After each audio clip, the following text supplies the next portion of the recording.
Very nice to see you here. Thank you for showing up for this first SEFI at Work session from our Engineering Education Research Special Interest Group of SEFI.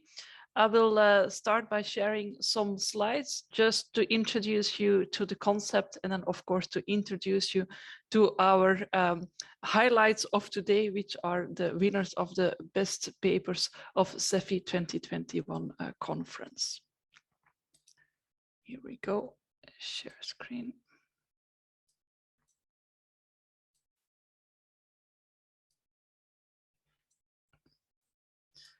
So today we are together here over a lunch break, I assume for many of you in the European time zone, for a SEFI at Work session focusing on the best papers of SEFI 2021.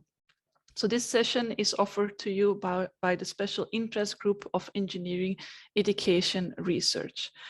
The goal of the sessions our Special Interest Group is organizing in the framework of the SEFI at Work is to spread some of our mission over Europe for engineering education research.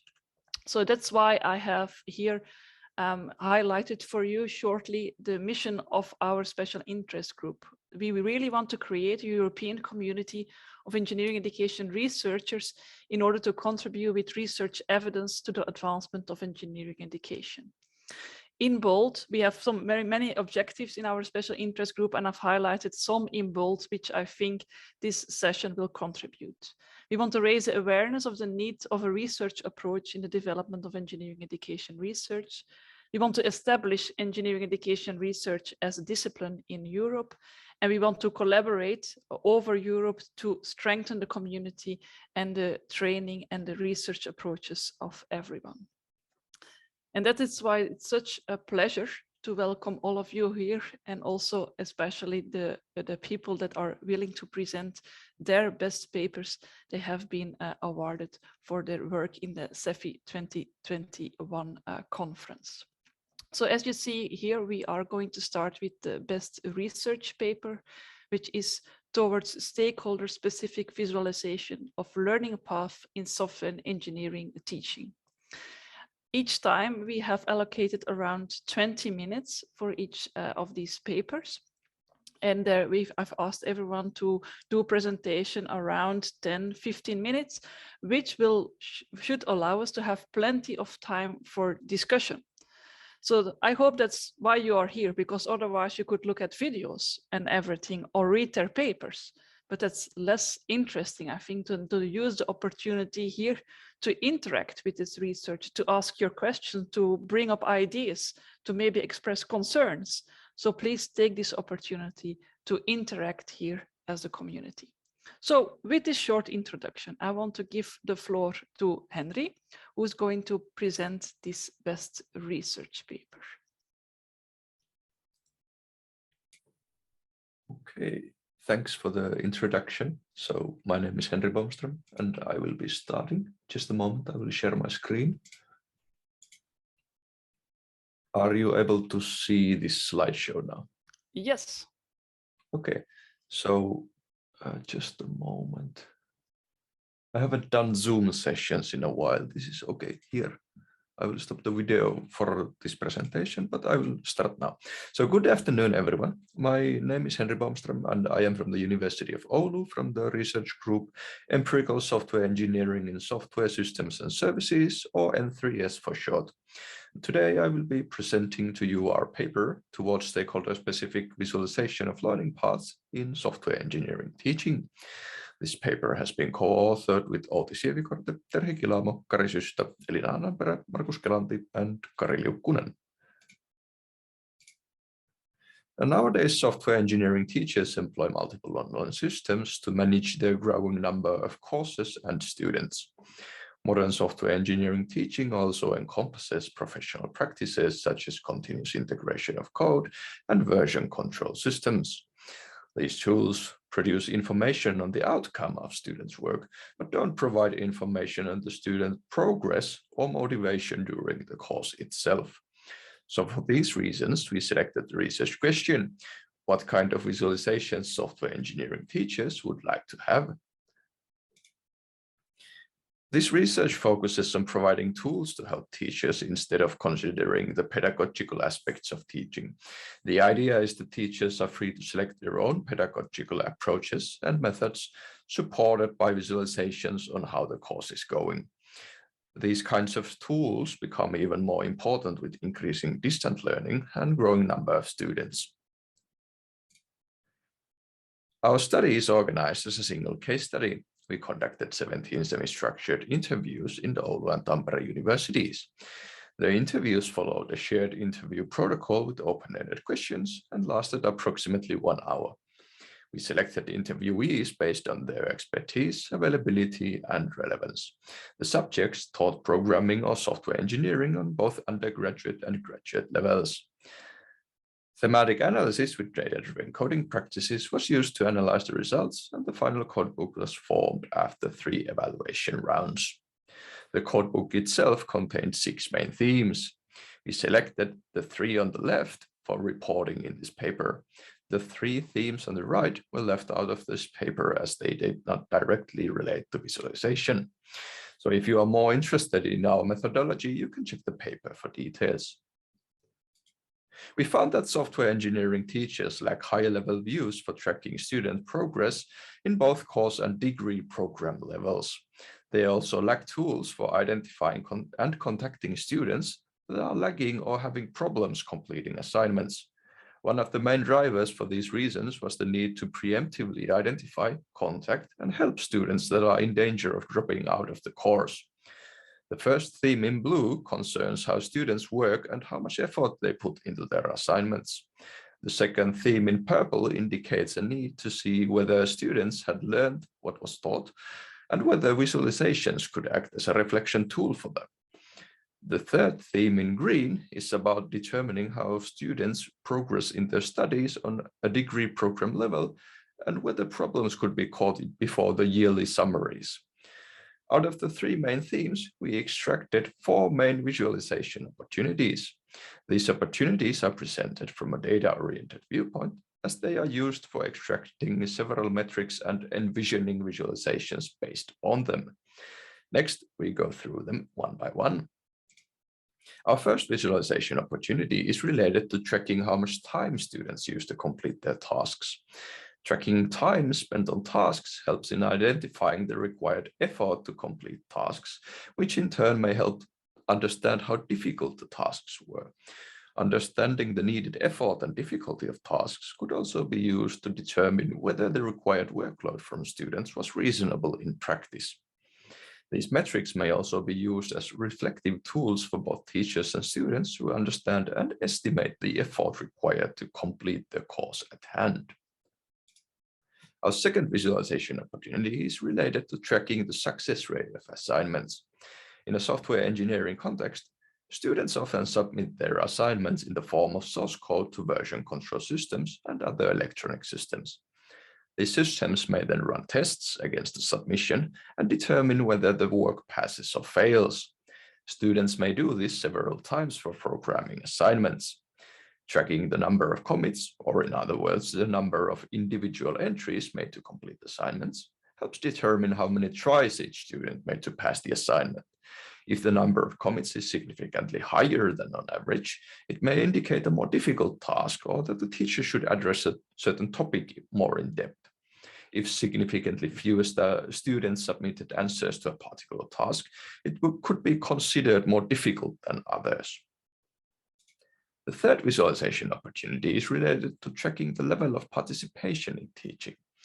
Tracking presence in lectures and exercises and the number of assignment submissions allow for judging how many students were actively participating in the course and whether they were committed to pass the course. Possible metrics for this include distribution of points between students, cumulative points, distribution of points over time, and the completion of optional assignments. The fourth and final visualization opportunity is related to tracking progress and trends. These visualizations help us understand what is happening or not happening, has work started, and whether work was being done at all. Tracking progress allows for seeing a realistic pace of work and how many students and groups have difficulties keeping up from early on. Peak activity periods show teachers whether work is being done systematically or before deadlines, as programming assignments may take considerable time. Both teachers and students could also benefit from a projection of who is going to pass the course with their current trend. From a curriculum-wide, higher-level view, visualization may help teachers also to contact students before problems, estimate realistic graduation dates, and to prevent enrollment to courses without the necessary skills to complete the course. This far, we have shown what kind of views software engineering teachers want for their courses and what kind of information they value in following learners' progress. We identified 4 main visualization opportunities that include tracking time spent on tasks, assignment success rate, level of participation, and progress and trends. We also found that software engineering teachers lack higher level views for tracking student progress, and that teachers need tools for identifying and contacting students that are lagging or having problems. Even though we report from a software engineering perspective, we see that several results can be applied to other contexts too. Our journey has continued after the paper and the conference, and we are currently building the first prototype visualizations based on what we have shown previously. University of Oulu is soon starting pilot studies with around 100 students, and Tampere University has already started theirs with around 500 students in total. So here you can see several demos that mostly focus on what is happening on the system that checks the student code that they submit, instead of relying on points from assignments. So we aim to identify which parts or concepts of the course students are having problems with and when. These visualizations currently use mock-up data from our own tests during the development, as the actual pilot starts in January. And here you can see several demos that correspond towards the more traditionally structured exercise and point-related data. And these visualizations show exercises, which exercises were more difficult than others and to whom. The last picture shows a medically inspired EKG view that aims to communicate the rhythm or pace of a software project. This concludes my presentation. If you want to contact us directly, you can do so with the email in the slides. And I will now happily answer all the questions you may have. Okay. Thank you very much, Henri, for your presentation. And it's so nice that you already included your work after the SEFI conference. So let's thank Henri with a virtual round of applause. So now the floor is open to questions. I propose you raise your hand or type something in the chat so that I can give the word to you.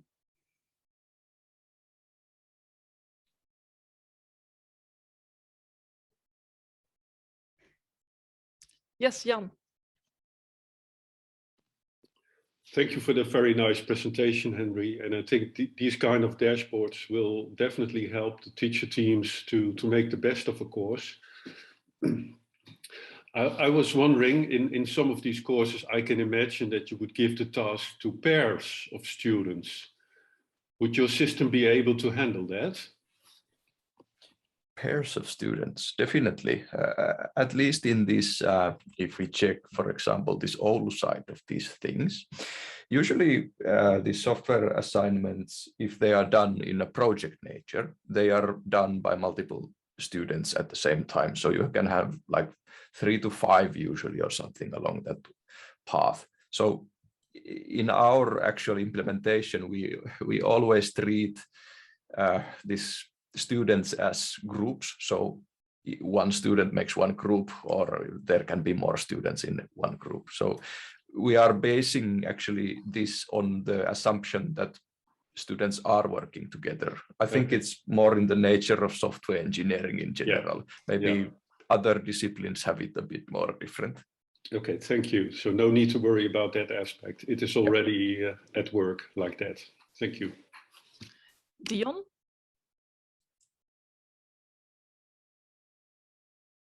Dion, do you have a question? You raised your hand, if I'm not mistaken. Oh, sorry, I forgot to enable my microphone. Thank you for the interesting presentation and paper. I've seen similar diagrams on students' results in learning management systems like Moodle or similar, where students' answers and results, and if they handed in their answers on time, and similar metrics were aggravated in similar data with similar goals. Could you comment how much what you have done would also apply to learning management systems, or is what you have done only related to GitHub or similar? Definitely. That's actually a quite good question, because in Oulu side, we are more, as you said, more focused on this GitHub or GitLab system. So this is more about what is happening on the actual programming side. So actually we compile software, we test it, we measure it somehow, and it's related more to software than the student itself maybe. So in this Tampere case, we have the more traditional way. So for example, here are exercises, and exercise 1, exercise 2, exercise 3. And we start seeing that, for example, this exercise 3 was actually a bit harder and it required more commits to complete. So this is more aligned towards the more traditional learning management system, where you have like multiple modules, you have quite specific smaller exercises, and they can actually return these assignments to the learning management system. I think they use A+ if I'm not mistaken, but you can contact Tampere people directly for that information. But this is more geared towards that. So we are kind of doing both, but that LMS is more from Tampere's side. Does this answer your question? Yeah, thank you. Wim? Thank you first of all, and a very interesting presentation. And I have to admit that I didn't read your paper yet, so I have to. But the question I have is, now you analyzed what you could visualize. I was also wondering if you analyzed how you need to visualize these things. Is it with the graphics you were showing? They look nice, but is this what teachers expect, or that make them happy if they see these kind of graphics? Yes, it's actually quite interesting, because when you ask someone in an interview, what would you like to see? They usually say, I don't know. So that's a bit of a challenging thing to ask in an interview. So yeah. At least our research you managed. is, I mean, you came up with the themes that they want to see. Right? Yes, this is more like what kind of information they need. Yeah. And these visualizations aim to deliver that information to them. How and whether they are good or not, that's still up to the piloting. So we are currently conducting or soon doing the pilot studies to actually show them and ask them, do you think they are good? Do they work? Are they useless? Are they useful? So maybe in next SEFI we have more results to say whether these were the actual good ones or not. But it's planned to have this piloting period when we show the visualizations. Okay, good. Thank you. Peter? Yeah, thanks. I think I have more of a conceptual question here. Somewhere in the beginning of your presentation, you were talking about how spending more time on the task indicates that the task is more difficult. Now, if I reflect on the tasks that I do on a daily basis, I prefer to spend more time on tasks that I engage with more, that I enjoy more. That doesn't necessarily mean that they're more difficult.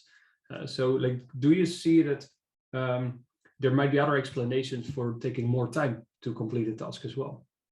Most definitely. As I said, they can imply a lot of stuff.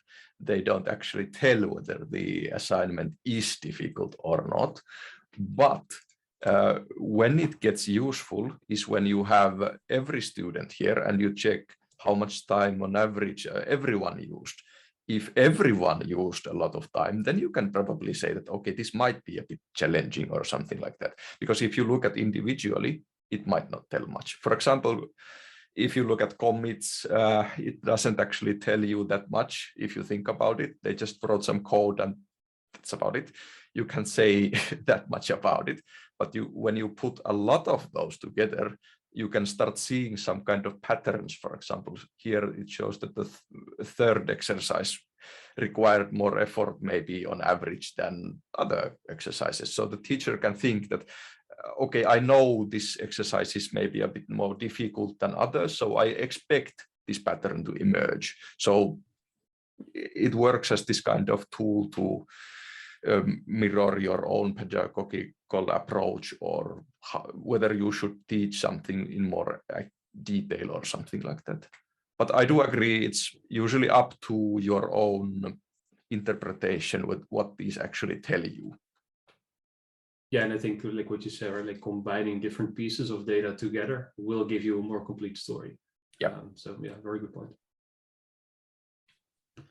Okay, I raise my hand as well because I also would like to ask you a question, but maybe more to reflect on the methodology you have been using. So you said we had some structured interviews, we did a thematic analysis. Yep. So in retrospect, taking this approach, do you believe it was a valuable approach to answer your research question? Would you recommend this approach to everyone? And what were like the advantages and the disadvantages of the approach? I do think it is a good way to start. When you don't actually have a very detailed view of what you are going to implement or test, it's very difficult to come up with something useful out of your own head. For example, if we did these visualizations without actually asking anyone and showed them to someone, they probably would have said, yeah, they look cool, but so what? So at least we kind of validated that these things are what is missing, that most of the teachers actually want those things. So that's actually one result. So it's the need. So even if we did not actually complete all the visualizations based on these interviews, I still think it's a good way to start, because then we can actually show them to the teachers and ask them whether it actually communicates what they wanted. Because there can be also that kind of situation that if you say that, yeah, this could be really nice, and then you get it, then you don't actually see it useful at all. So that's one risk also. Or that maybe one of those visualizations is more useful than the other. So that's also good information. The bad aspects, of course, is that if you approach these interviews with a very broad question set and don't make them very focused, you get a lot of data. So we had to, for this paper, we only took half of the results. So it's very labor intensive, of course. But the good way is that I think it was a good starting point for research, for like this practical side of things. Yes, thank you, Henri. And then could you maybe extract like a tip for the community, like for someone that wants to use semi-structured interviews with thematic analysis, etc.? What would you, based on your experience, recommend to do or don't forget while you are using a similar approach? Well, of course, there should be always the interview protocol, so you get actually similar results. And you probably could do a few of these kind of pilot interviews to actually check whether you get these good results on your questions, whether the material you get from one or two testing interviews actually matches the questions you want to answer, because people tend to talk. It can go a bit railroaded to one point, or they can branch out to wherever you. It really depends on the course they are teaching and the person you are discussing it with. You can end up with a lot of data, so just be patient and do multiple rounds of analysis. But these are, of course, only my opinions. So there probably is some literature that gives you better recommendations. Yeah, but we were also interested to hearing yours. So thank you very much, Henri. I think we can close the discussion here and give another round of applause to Henri for sharing his contribution. Thank you.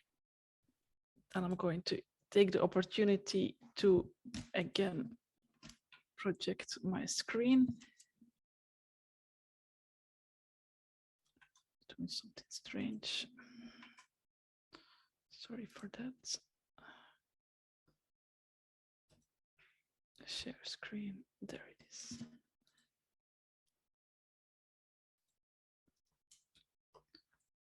Okay, so the next paper we want to present to you is the paper who won the Best Concept Paper Award at the SEFI 2021 conference.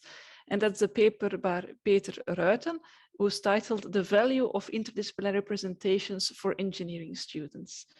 Peter, the floor is yours. All right, thanks, Tina, also for organizing this event. This will actually be the first time that I'm presenting about this work in a live session. So far, I've only been able to use the video, like I did at the conference as well. So I'm really curious how it goes when I talk about this project in a live session. All right, so if everything works out, you should be able to see my slides now. See some nodding. Yeah. Also. Yes. All right. So what we did was we performed a project where we investigated the value of interdisciplinary presentations for engineering students. I did it in the context of Innovation Space. Innovation Space is the center for, or an expertise center for challenge-based learning at Eindhoven University of Technology. I spent one day of my week working there as the organizer of the Innovation Space Bachelor End projects.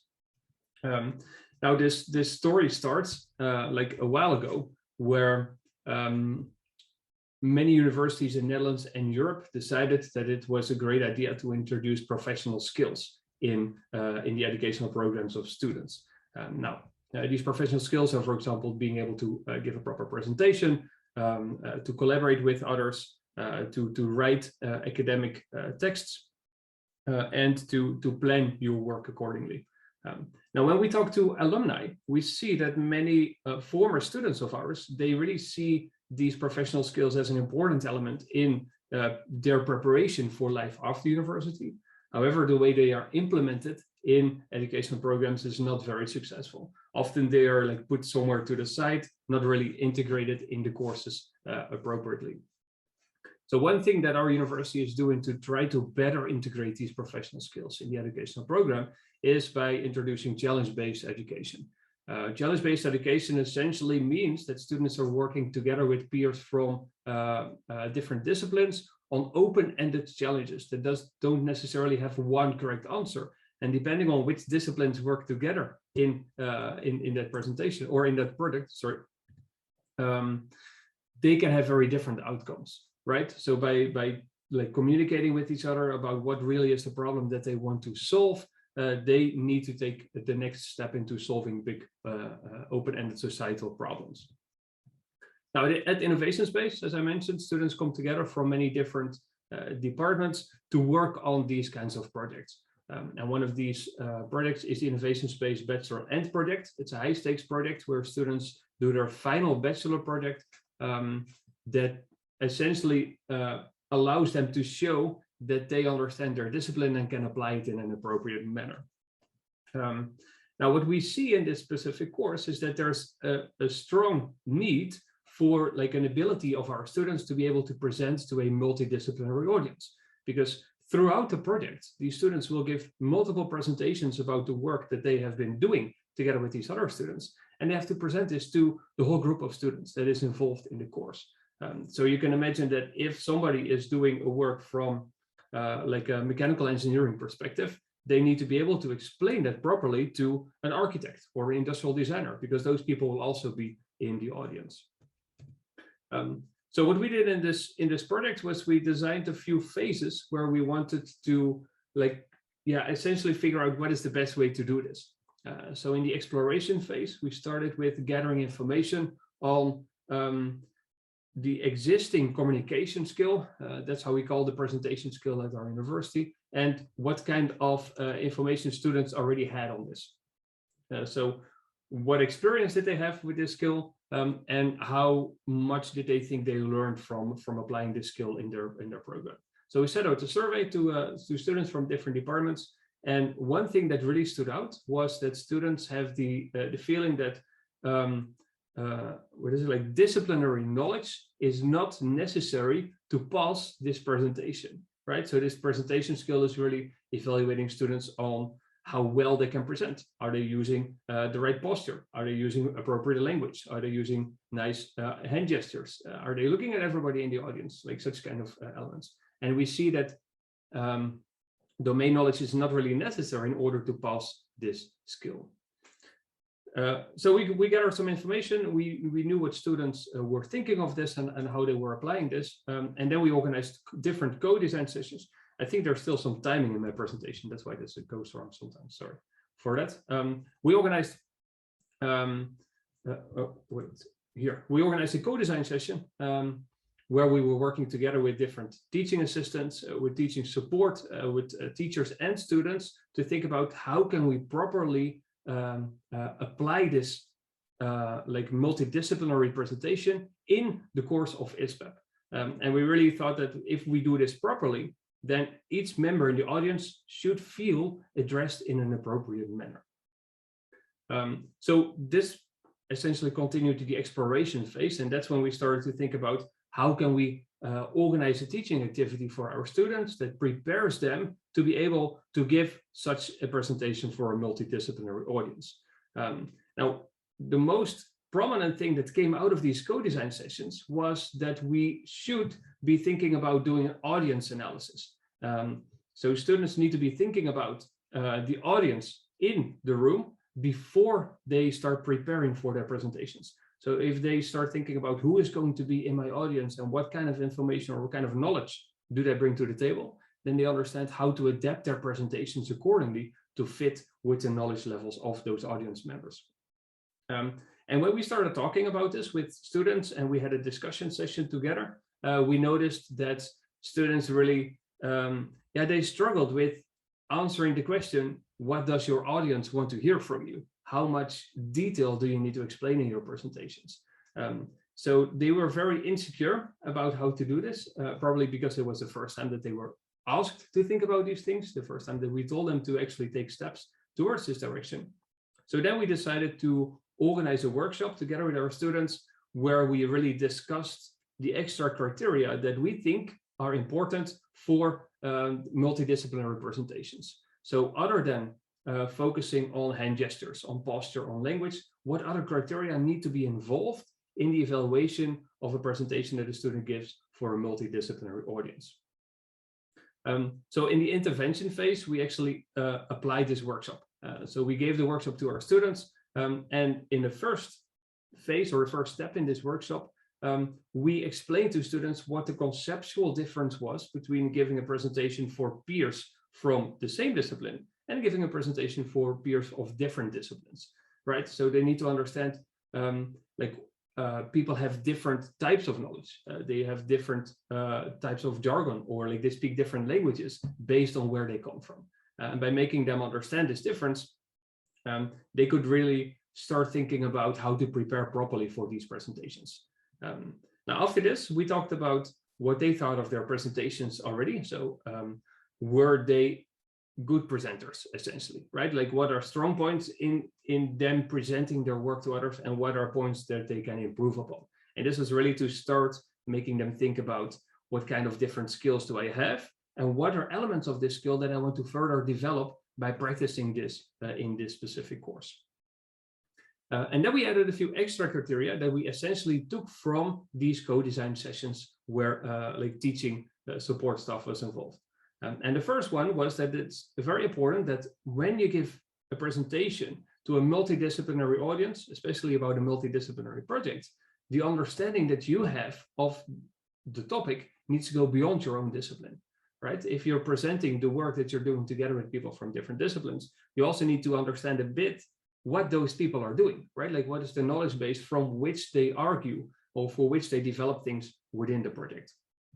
And the other criteria that we added here was that students need to be able to look at their presentation from an audience perspective. And what was really helpful here was that students were working together in groups with students from different disciplines. So they could really look at each other's presentation and give feedback from their own perspective. You can imagine that a mechanical engineer would like to see very different details in this presentation compared to an industrial designer or an architect. So by giving students this workshop, we really made them think about how can I give an appropriate presentation for a multidisciplinary audience. And this really helped them in preparing the final presentations of the course at the end of the semester. Now, when the semester was over and all the students had given their presentation, we sat down with them and we had an open discussion on their experiences. We really wanted to do this with a survey, but we had a relatively small group of students, so we took a more open-ended approach here. And this is what we labeled the evaluation phase. So when we started talking with students about their experiences with the workshop and their experiences with presenting in front of multidisciplinary audience, they told us that they were experiencing difficulties in finding the right balance in how much detail should I give in this presentation. Because if you give a presentation for your own audience, then you can give as much detail as you want because you know that the knowledge base of the audience is already at the same level as yours. But if there's an audience of people from different disciplines, you don't know for sure how far their knowledge reaches, right? So they really were concerned about losing some of the disciplinary depth in these presentations.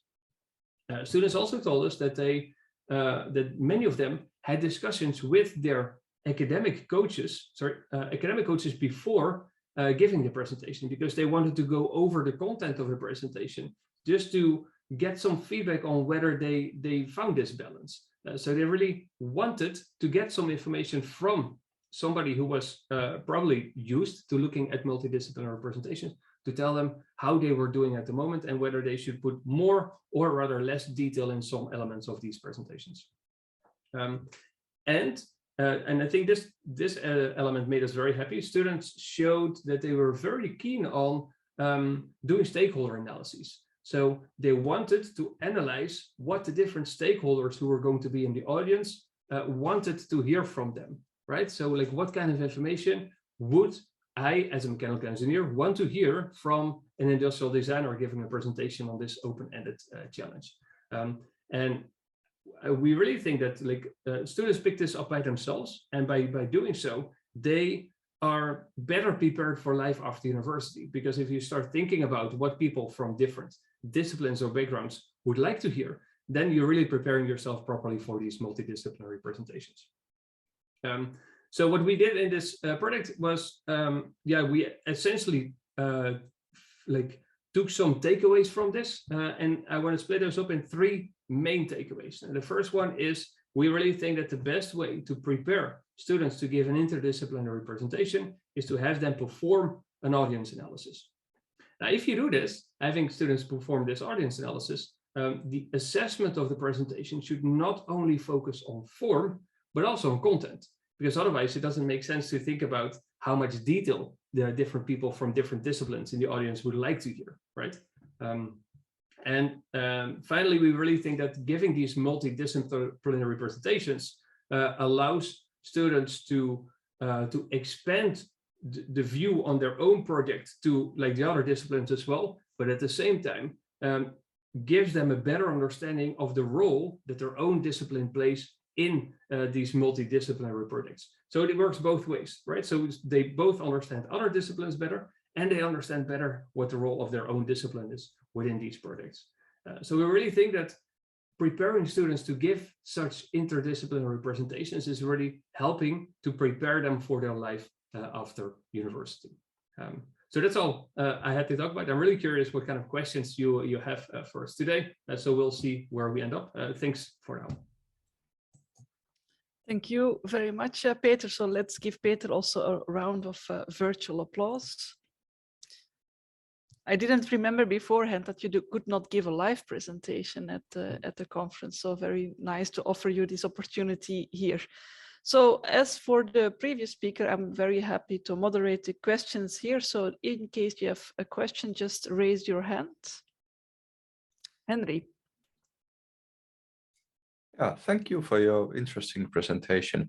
I was curious about how long were these presentations, because or were the students like interested in the length of presentations, because a 5-minute presentation is quite different from a 20-minute presentation in its nature. So do you have any comments on that? Yeah, you're absolutely right. This is something, I think this is the first question that students always ask: how long is this presentation going to last? So the final presentations in these courses were, they're usually like 15 minutes. So in 15 minutes, students need to present everything that they've done for a full semester. Now, the duration of these presentations is the same for students who do a project within their own discipline and only present in front of an audience with peers from the same discipline, as it is for students who work in a multidisciplinary context. So I think this is where there's like difficulty in finding the balance of how much detail can I talk about in this presentation comes from. Another level of difficulty is related to how many different disciplines are involved in these projects. We always aim to have either like 3 or 4 different disciplines to be connected. We are currently running a project where there's 6 different disciplines involved, but also a project with 2 disciplines. And of course, giving those groups the same amount of time in these presentations would like be a bit unfair, because we think that if you only have 2 disciplines, you get much more detail in these presentations than we have many more. So we're thinking about like maybe adjusting the time that we give for these presentations a bit to how many disciplines are involved and how many layers of complexity we see in these groups. But yeah, 50 minutes is a short answer, and there's many more layers of complexity is the long answer. Okay, thanks. Great. Yes, first of all, I also would like to thank you, Peter. It was a very inspiring presentation for me, because we are doing almost the same. We are also focusing on interdisciplinary presentations in the 3rd year of the bachelor program. And we have a learning trajectory leading to the 3rd year. In the 1st year, it's presentation to peers, and then the 2nd year, they have to present to the professionals from the same discipline. And then we hope they can grow in these skills. What's your trajectory, learning trajectory, leading them to the skill of interdisciplinary presentations? Because it's important to know the context of what you have learned to the students in order to understand the advices you have given to us. Maybe they depend strongly on the context and the previous years. Yeah, so, absolutely. Excellent question. Thanks. So we are currently at the university still doing experiments on how to best implement challenge-based learning throughout the whole bachelor program. So in the next couple of years, we'll do some experiments in the 1st year, in the 2nd year, and the 3rd year to increase the level of complexity of challenge-based learning. We are not there yet. So what we're doing now at Innovation Space for many of our, well, almost all of our students, is the first time that they're actually like involved in giving a presentation for a multidisciplinary audience. Now, these students all come from different faculties. Each faculty has their own learning line in presenting. They're all pretty similar. I think there's 3 main components that differ throughout the years. One is the duration of the presentation, starting from 5 minutes going to 10 to 15. The second one is the content of the presentation. So is it about a topic that they learned somewhere in a course? Is it about a project that they performed themselves, or is it about something more complex? And the third one is what they are evaluated on. So the evaluation of the professional skill itself increases in complexity as well.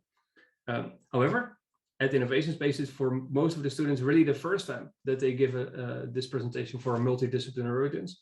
I really want to introduce this earlier in the bachelor program, but yeah, we're not fully there yet. So I think the program that you have in play would be very inspiring to us to learn something from. So it might be interesting to share some information about this with each other as well. I propose you contact Sophie Krabs. She's also listening. She's a member of the audience, and she's the expert of our faculty focusing on communication skills. All right, thanks. I'll definitely reach out. Yeah, thank you.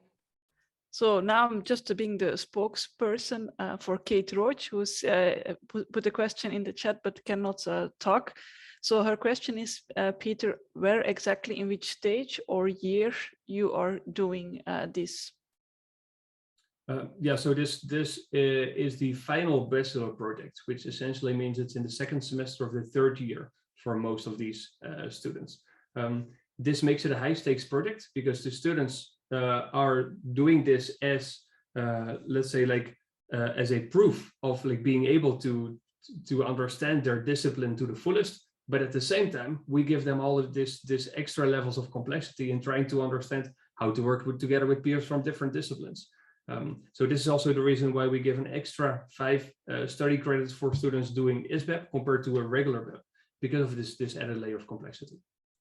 Okay, thank you, Peter. Karsten? Yeah, hi. Can you hear me? Yep. Yes. Fine.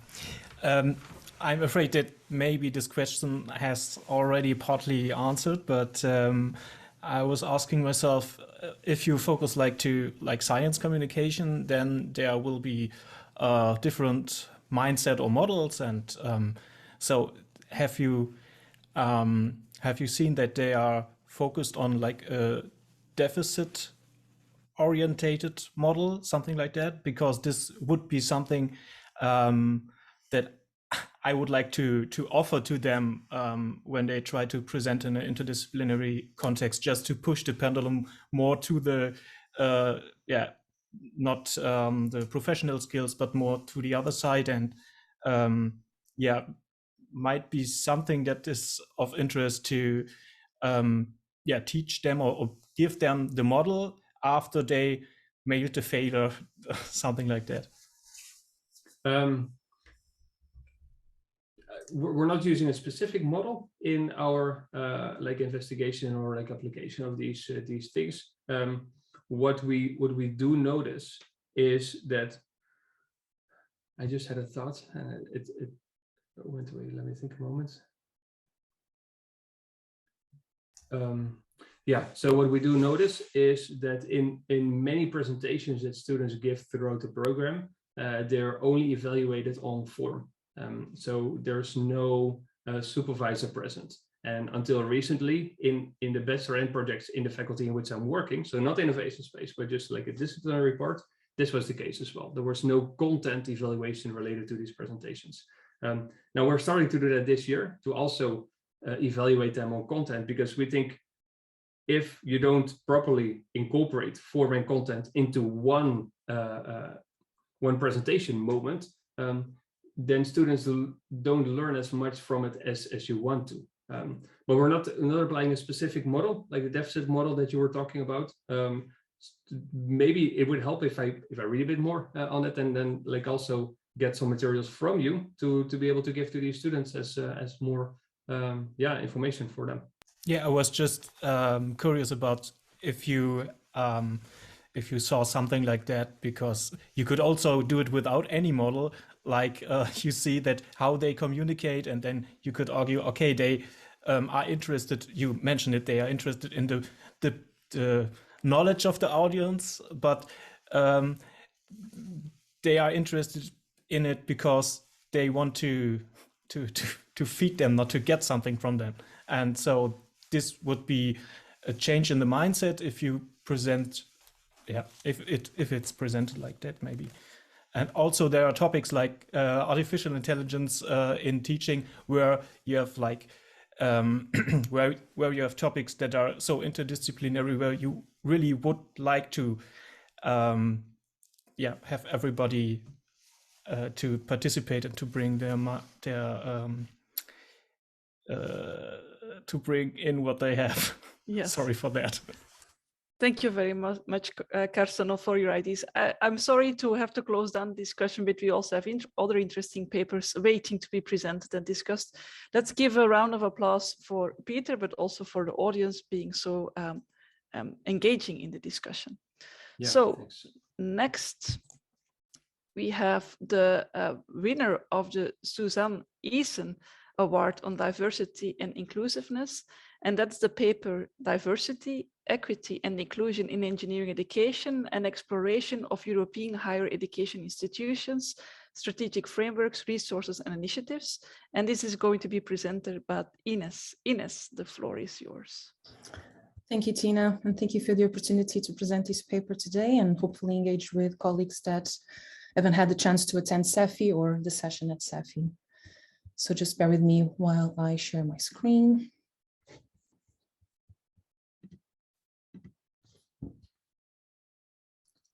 Just 1 second. Okay, I think here we are. Can you see my slides well? Perfect. Wonderful. So this paper is the result of a collaborative work of colleagues and members of the special interest group the special interest group on gender and diversity at SEFI. And after we published the joint statement with the American Society of Engineering Education, we had several meetings because we wanted to use this statement as a springboard to positive actions towards a more diverse and inclusive community, thinking specifically about SEFI community. And whereas we could identify a few examples and initiatives targeted to promote gender equality in higher education in different countries in Europe. And we're thinking about, for example, the Athena Swan Charter in the UK, or even the Irene Curie Fellowship Scheme by Eindhoven University of Technology, just to name a few examples. We really struggled to find specific examples targeted or focused on diversity, equity, and inclusion that addressed issues beyond gender, and also initiatives that were specifically targeted to engineering education. So then we thought that it would be really useful to sort of map out the good initiatives on diversity, equity, and inclusion in the SEFI community. We thought about launching a survey, but before doing that, we thought that maybe we should look at our own institutions and understand how things were being done there, what the type of language, the type of issues. So help us understand different ways in which we at different countries and institutions define and address diversity, equity, and inclusion, not only at an organizational level, but also at a national level. So we decided to do this exploratory study where we looked into different frameworks, structures, but also policies targeted at diversity, equity, and inclusion that were implemented at an institutional level, but also structures, resources, and initiatives that are specific to engineering. So we wanted to have both perspectives. So our study sample is composed by our own institutions, as I said, and represents 8 different European countries from Belgium, Denmark, France, Ireland, Portugal, Switzerland, and also the UK. So of the institutions that we examined, almost all have an institution-wide diversity, equity, and inclusion organization. And in most cases, a few departmental or even faculty-wide policies. And amongst those things, the areas that seems to be prioritized in most institutions, in our institutions, is gender balance, followed by disability. Other areas, most of them related to socioeconomic background, such as age, sexual orientation, ethnicity, neurodiversity, religion, were also mentioned, for example, in mission statements or strategic documents in our universities, but were not as predominant as gender and disability. When looking at engineering faculties and departments in our institutions, they appear to focus again on gender balance as well. And this is in line with existing research on diversity in engineering, which indicates that initiatives concerned with widening the participation of women in engineering tend to dominate approaches and the debate in diversity, equity, and inclusion. We also,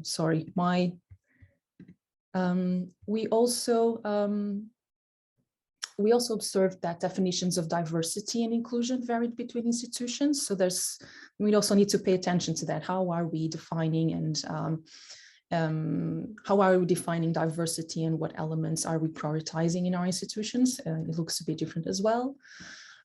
So final thought on gender imbalance. It's a critical issue, and we understand that it's being predominantly addressed in these initiatives, and rightly so. It's still a big issue.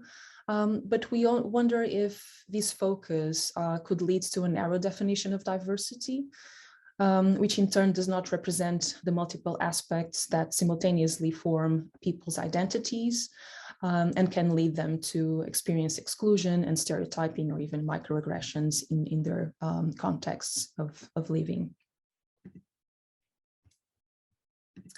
So a closer look into the different initiatives targeted to address DEI in engineering are centered around recruitment of students, but also recruitment of staff. And there are a lot of mentions to bias training and conscious bias training of staff. However, recruitment of both staff and students is only the first step towards addressing balance in engineering. It's about bringing more people in, but more things need to be done along the way while people are in engineering or studying engineering or working in engineering education. There are a few examples that we thought were really interesting. For example, the appointment of a diversity, equity, and inclusion officer or team to ensure the integration with institution-wide policies. This seems to be a common practice in some of the institutions in our sample. For example, Leuven, Swansea, and UCL have staff with specific responsibilities on diversity, equity, and inclusion. Another example from UCL Faculty of Engineering Sciences is that we have a Vice Dean of Equity, Diversity, and Inclusion. So next steps, this is an exploratory study with 8 European countries, and it suggests that are some indications of regional variation of institutions that demonstrate high awareness of a variety of diversity, equity, and inclusion issues in their official documents and our websites. So what they're saying in the public domain. And these institutions appear to be clustered in the Northwestern Europe. But again, it might have to be, this might be related to our sample, right, which had a quite dominant presence in those countries. But this variation can also be due to the level of detailed information shared in the public domain and in English. It also depends on how international these universities are, and usually more international universities tend to put out more information in English than others that are more local or regional. But it can also be a reflection of differences in local practice and cultural norms, as well as the variety of legal frameworks and education policies in these countries. So we need to include a more diverse group of institutions to understand that. The limited scope of these preliminary study does not permit a high degree of certainty again. Again, it was just an exploratory study, but it is evident that among the institutions, there are various interpretations of the definitions of diversity and inclusion, but initiatives tend to run along similarly relatively narrow paths, so very focused on gender balance and addressing biases. We are also discussing plans to develop a large survey to identify diversity, equity, and inclusion practices across the SEFI community. And we also would love to gather a few examples of good practices in diversity, equity, and inclusion, so that we can share useful resources with the community and learn with each other. We suspect there's a lot of good initiatives out there, but they're not being promoted as they could or as they should. So I would love to use this session today to ask you if, anything in your institutions, any activities on diversity, equity, and inclusion that you think are working particularly well. We would like to hear from you. So get in touch with us so we can discuss further. All right, this is all for me now. It was a pleasure to present this on behalf of my other 9 colleagues. We work together on this. I welcome your questions and join the special interest group if you're interested in these things. Thank you very much. Thank you, Ines. A virtual round of applause for you as well. Very nice. Then we open the floor for discussion. Anyone raising his hand? Maybe I could just start, Ines, because what I was thinking about is if you're taking such a wide sample over multiple regions, would it also be worth to connect it to the actual diversity challenges? I mean, number-wise that these institutions have. For instance, maybe someone is not in particular focusing on gender anymore because they might have a quite good balance in the meanwhile. And maybe in another dimension that might be related to that would be of interest to me is the type of institute you are. For instance, as you might know in the meanwhile, and also KU Leuven was part of your sample, University of Leuven is a general university, and engineering typically has a gender imbalance in that there are too few female students and professors and staff and everything. But this gender imbalance in other programs is the other way around. And I think it also has been shaping somehow over years now, the vision and the initiatives that universities are taking. Maybe this is similar in other institutes. So could you comment on these two possible ideas, like connecting to the number-wise diversity challenge that you see in these countries or institutes and the type of institutes you are including in the sample? Yes, I think I'll start with the second question and the type of institution. It was really clear that the way that universities are organized and whether they have a faculty of engineering sciences or whether they're a technical university, it really varies the initiatives they do and the focus they put on certain areas of diversity, equity, and inclusion. So that's something we need to have in mind when analyzing and when we're putting our data together and trying to, make a clear picture of what was going on in our institution. That was quite clear. And going back to your first question, that gender. Well, when gender is balanced in that institution, maybe that's not an area of particular attention because it's not an issue, as you said, or could not be an issue if there's a good gender balance there. Yeah, I think we need more data. That's the thing, right? So to be able to conclude that, we need to know what is the gender balance in the institution and whether that aligns with not putting an extra effort on that area in comparison to others. And that was something that we were really interested in knowing more about. What data is out there and how can we know where we are based on that data. So it's quite challenging, and that's why we thought that a survey could help us get access to these data. But it's quite a daunting task to do from scratch. That's why we're starting to do this little by little, step by step. I don't know. I have more co-authors in the session as well, so please do step in. All I would like. add, I think, is that the second point is interesting, and I think one of the things that I remember speaking about, is the fact that there's different sort of incentives in different contexts.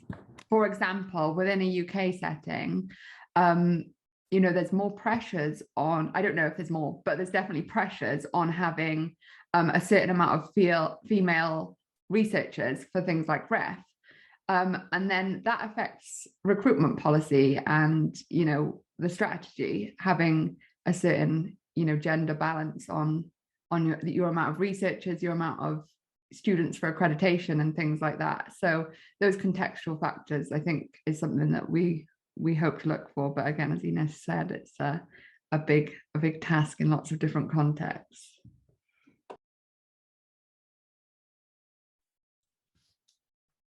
Any other questions, ideas? Wim? Yeah, thank you. I was just a bit puzzled in the sense that you are now talking, if I understand it very well, what the institution as an organization is doing to diversity and equity and inclusion and so. But I was also wondering, how do we prepare our students better for, let's say, when they graduate and they enter the labor markets and they have to deal with that diverse society in general. Is that also in the scope of what you're doing and what you are trying to understand better? Or is it more, yeah, like I said in the beginning, what is the institution in itself doing? No, that's a great question, Wim. Thank you so much. I think at this stage we're interested in understanding how institutions are doing this. I think we're interested in the cultural vibe, the values, and how the organizational culture is structured in different countries, in different institutions. But the point you've made is really interesting, right? Because we're expecting to see that universities or faculties that put more effort in diversity, equity, and inclusion will also have that in mind when teaching students, and students will not only have all those experiences in the curriculum, for example, but also at organizational and social level at their institutions. And those two ways of dealing or experiencing diversity, equity, and inclusion in place are really important. But for now, I think we want to know what's going on out there and what sorts of initiatives are in place. Yes, but that would be really interesting. Are universities teaching students and preparing them for diversity, equity, and inclusion? Can you teach that? And can we? Yes, yeah, exactly, and better prepare them for that. Yeah. Thank you, Shannon. Yeah, well, our whole team talked a lot about what kind of data we could reasonably get, because we want to be able to survey what's going on all across Europe. And, we don't want to be so focused on Anglo countries or this one region of Europe where most of our team has been from.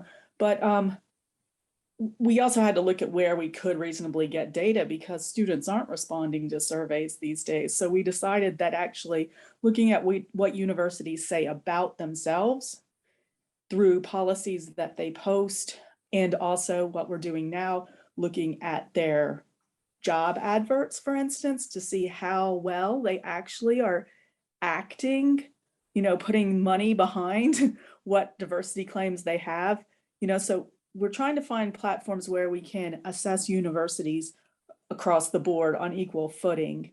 But we still have the language difficulty, and even that we have more diversity in what the words even mean when we translate them back into English than if we were doing this study in the States, for instance.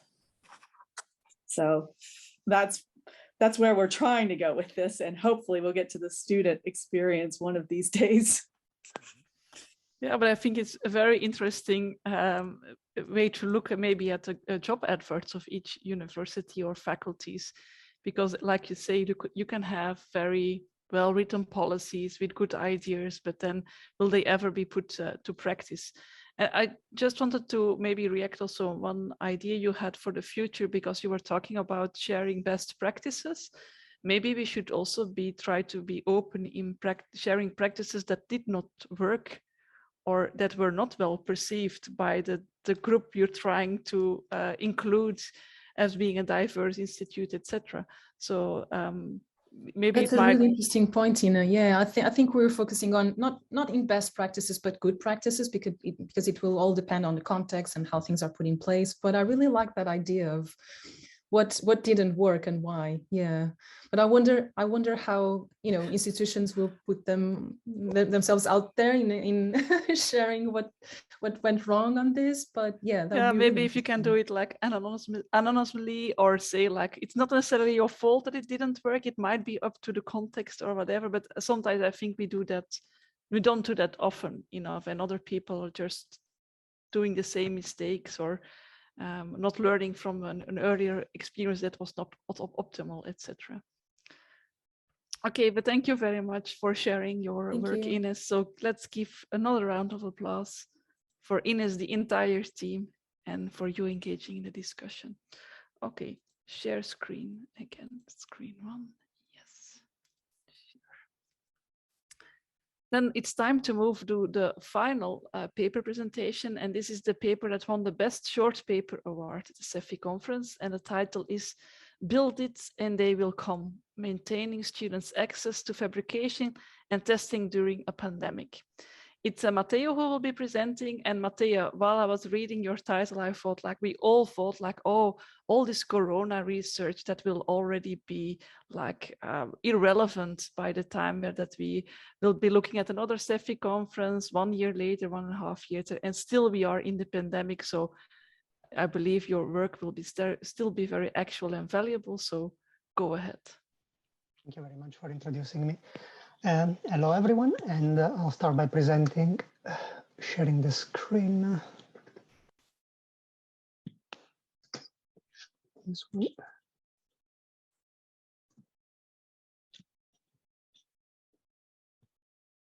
All right, can you see the presentation? Not yet. Did you press the final start sharing button? No. Now something is coming up. Yes. Thank you. Sorry, not very experienced using the Zoom software. All right, so I'm Matteo Di Benedetto. I'm a university teacher in the Multidisciplinary Engineering Education Department at the University of Sheffield. And I've conducted this short research with my colleagues, Andrew Garrett and Stephen Beck. And we developed an early attempt to try to use the blended teaching approach, again, as Tina mentioned, during the pandemic. And the idea was to try to support a group project that involved the fabrication of an artifact. This approach was used in a specific model, which is a civil structural and engineering design model, which is a first-year course that was run last year, so in the autumn 2020. Students need to design, build, and then test a small-scale bridge model. And usually the learning of the students is supported for the design by using lectures and tutorials, and the building and testing usually is supported by the university makerspace as well as by laboratory activities. This works very well, and students are usually divided in groups of up to 12 students, 8 to 12, depending on the different admission every year. However, last year we had the pandemic, so things had to change. In particular, in the UK, only practical teaching was allowed to run face-to-face, which meant that all the lectures and tutorials moved online. In addition, the makerspace was no longer capable of supporting the curricular activity, and for health and safety reasons, the lab capacity was decreased from the usual 80 students to only 20 for each session. And of course, we also had to integrate the health and safety measure that now I think all we are familiar with, so social distancing, face covering, and the sanitation of all the contact points that students had touched during a session. So the objective of my team was to find a way to reconfigure this model so that we could retain the same learning outcomes of before the pandemic, while at the same time to try to keep the students engaged and motivated through these kind of difficult and unusual periods. So we had to kind of reconceptualize the way we were looking at what we were doing. In particular, our intervention was on two different stages, so the bridge building activity and the testing of the artifact. So let's start with the bridge building. This one was conceptualized as two different tasks. First of all, the fabrication of the components of the bridges, and then the assembly of these components. So before COVID, usually the assembly and the fabrication were run together in a single session. Students had access to laser cutting machine within the lab, and they were kind of engaging almost in an optimization process. They would design and produce their component, and then if they were not working, they had a chance to kind of build them again until they found the ideal shape of each piece. While this one was working rather well, we think that this didn't really represent the dynamic that students would then face once they join industry.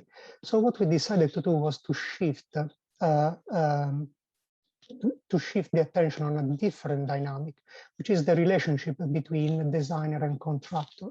So we kind of role played a little, and we asked students to be the designer, submit their files remotely with the final design of their bridge and components. to a contractor, which in this case would be the staff. So we introduced some service manufacturing, we received the components, so we received the design, produced the components, and returned these components with some feedback on them. This new activity worked actually quite well to engage students remotely. They seem very excited. We had some touch point with the students throughout the design stages. We had some instances where, for example, some groups submitted their design late, which then resulted in also a delay in the production, which again represents very well what would happen in the real industry. So the second stage of the bridge building is the assembly. As I mentioned before, these in the past would have run alongside the fabrication. So they would fabricate and assemble everything in a single session, 4 hours long, with all the students working at the same time on a single bridge. To stimulate teamwork in this environment, the session is limited to only 4 hours. So students are forced to allocate a different task so that they can finish the activity. Now, since for the fabrication during COVID, we decided to move it remotely, the objective for the assembly was to retain the hands-on experience and to stimulate teamwork. So we tried the best to run it as a face-to-face experience. And in particular, we took inspiration from the assembly line model. What does that mean? It means that instead of having a single 4-hour session, we increased the number of time for the students. We allow up to 12 hours divided in bookable slots of 1 hour each. For each slot, one student from each group could come to the lab and give its or her contribution to the assembly. In addition, to stimulate the teamwork, we introduced some handover time between team members in between consecutive slots. And we also supported students to use digital devices to meet remotely while they were assembling the bridge with their team members outside of the lab.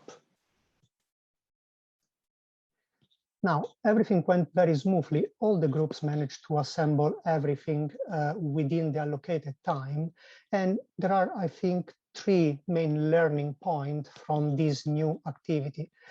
Some of the groups were quite keen in using IT and teamwork, in the sense that we had students working remotely even from different time zones.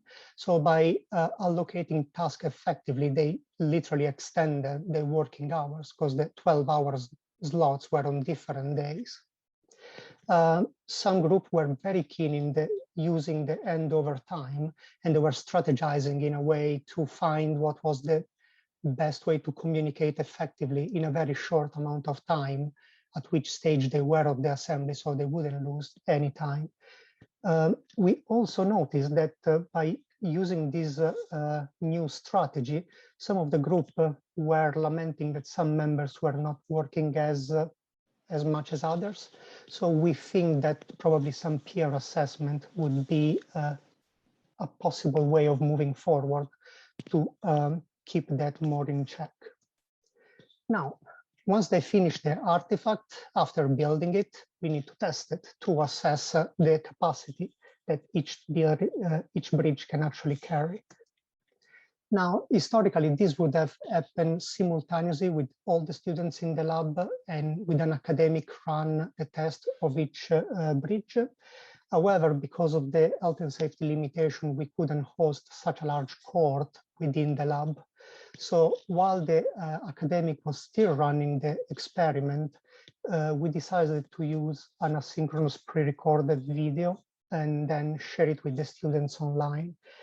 The main reason we opted for this solution is that since we had to test 12 different bridges, it would have taken too long for a live stream to continuously be on, with the potential risk of alienating students that lived in different time zones. And the other reason is that a live stream, especially for watching something like this, would really rely on the quality of internet of each student. And again, don't put anyone to a disadvantage, we decided to pre-record everything and then making it available to students. This was very effective in reaching the students and engaging them. However, it did lose a lot of the traditional excitement that there is in the lab when the students actually get to break their own bridge. So while we think it was okay for the time where we were 1 year ago, this year when we are running this experience again, we are not using this approach, but we are actually asking students to come in the lab and test their own bridge. So in conclusion, we think this was a quite successful early attempt to use blended teaching, especially for a project that involved the fabrication of an artifact, considering all the constraints that we had to work within. Despite having to change things because of COVID, we actually learned that the two of the things that we introduced are quite useful, and we are planning to retain them even post-pandemic. We certainly did retain them this year.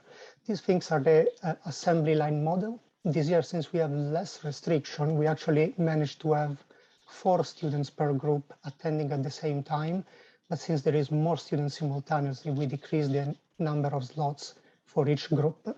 And the other one is the relationship between designer and contractor, because by exploiting this relationship, I think we can stimulate even further professionalism to students.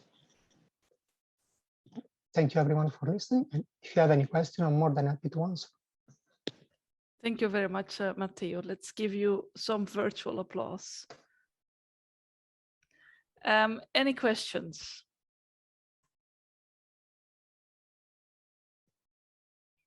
Maybe I can start, Matteo. I think it's really nice to see that you try to connect like this assembly line idea and the contractor staff relationship, and use this as an opportunity in how you had to convert the teamwork online. And also nice to see that you are trying to keep these elements for the future, even post-pandemic, if we ever get rid of this COVID-19 situation. But I was wondering for the contractor staff idea, I was thinking about the own project work I am coordinating, and we know that students typically don't deliver the first time the kind of drawings or laser cutting plans, etc., that will work. Like they really need like their hands-on experience, then see, oh, this does not work. So I'm thinking about your poor staff that has to be able to do something valuable with the plans that students are sending them without having this back and forth communication with them that will take a lot of time. So can you share a little bit about that experience? Yes, absolutely. So this relationship between contractor and designer is not brought up this late in the semester. So we have an introductory lab, which is much easier. Basically, we give them an A4 paper and we ask them to build a column out of it, and then we tested it. The activity is very simple, but we kind of gamifying a little bit the activity to have students familiarize with the idea of designer and contractor, because the same team will have to build the column, prepare a list of information for another team to build the column they have designed. So this is a first stage where they start realizing that they need to have clear instruction for someone else to be able to get what they were planning to get. So it's a bit of gradual learning. We do, when they actually go then to building the bridge and submitting those files, we ask them the file to be submitted at least 1 week before they come for the assembly. These allow us a little bit of check in terms of quality that the file can actually open when we try to laser cut the material. So there is a little bit of room in which we can make sure that everything is ready. This year, out of 12 group, we had 2 of them that one submitted the wrong format and the other one submitted a 3D version of for a laser printer, which was not very useful. But again, it's part of the learning. So the best way we have found so far is to have an intermediate stage where we can check things before we actually pass it to the workshop to complete the actual laser cutting. So time investment wise, did you see that the staff had to invest more time now in the project work? Even if you subtract all the the emergency time that you need for rearranging everything. Like if you say like now we're going to connect with this contractor staff idea for the longer term, or designer contractor idea, do you think that you will need more staff hours to realize the project, or do you think you can still keep it as efficient as in the past? I think last year, when it was the first time we used this approach and we did not have any experience, I think it was a bit more hectic. This year that we were kind of preparing, we had an expectation, so we could allocate the workload of staff around those weeks more efficiently. It didn't feel like there was any overload on the technical team.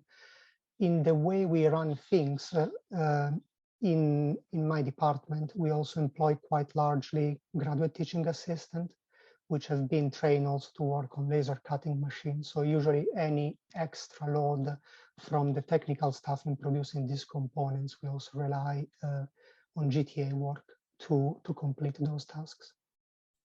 Thank you. Any other questions? Ideas? Jan. Yeah, thank you for this nice presentation, Matteo. And I was wondering, do the teams also work with software that models the stress and the load so that they have some feedback about the quality of the work that they send to the lab? Okay, not about this. I mean, they work with a software that helps them, like Revit, to do the drawings. Since these are first semester civil engineering students, getting into the idea of stress distribution and this concept is slightly too early, but in a way, this is what we want this building artifact to be. So it's an introductory activity that then leads them to the second semester when they focus on this concept. So they build the bridge with little to no understanding of this problematic, and then the feedback that they get during the testing, in particular when they see the bridge failing, is really related on this, on how they can improve the joint of the structure, where they are expecting member to behave in tension or compression. So while it's not part of their design, fully grasping this concept is something that along the building and then the testing we raise as part of the experiment. So that then when they go into more design and this kind of concept in the second semester, they can visualize them better because they can refer back to this activity. Okay, thank you. So you're raising the awareness of the concept, but not having them detail the stress load and things like that. Okay, yes, thank you very much. No problem.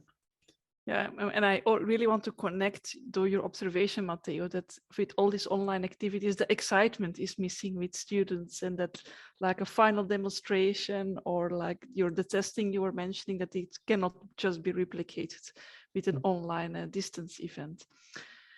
Thank you very much for being here. So let's give you also an additional round of virtual applause for being here and to engaging in the discussion with us. I want now still to share you some closing slides. It will only take a few minutes, and afterwards everyone who wants can stay for some networking, but you're also free to go anytime, of course, but if you have other things to do. So what do we have as a closing announcement? First of all, I really want to thank you all for being here, engaging with us. It was a pleasure to organize this session for you. We are planning some more sessions with our special interest group. And then we want to, I'm working on this together with Jan van der Veen, who also has been here in the session, and with Esther Ventura Medina. And for our future sessions, we want to focus on engineering education research methodology. And we already have the pleasure to announce you the upcoming speaker. We just still have to fix all the details, but then you can already look forward to our announcement. And our speaker will be Anita Campbell and some of her co-authors, who is going to present some of the work she has been doing and that has been presented in the European Journal of Engineering Education Research, and it's a systematic literature review on growth mindsets. So in this session, she will not only present the contributions of the work, but also have a strong focus on the methodology used, such that we can learn from her experience to implement such a methodology, in this case, systematic literature review, in the future ourselves. So it was my pleasure to host this session. I want to thank all the speakers and all of you for participating, and you're very welcome to hang around for another 15 minutes to talk to anyone here.